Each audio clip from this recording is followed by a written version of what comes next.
ভিজে না পেঁয়াজ আবার আবার দিতে হবে নে নে নে তুই পুদে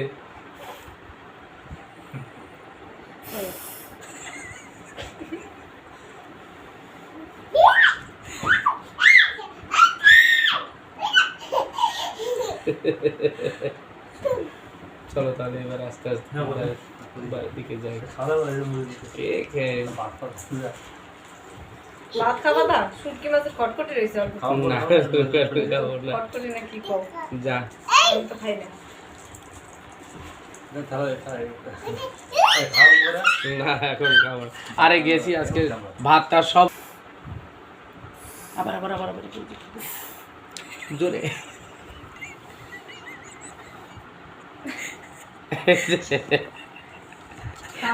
তাও খুদে রয়েছে চোখের জল নায়ের জল এগুলো তারপরে খুদে আমি এখন খাবো না খাও আরে এখন খাবো না মামা ঝাল এটা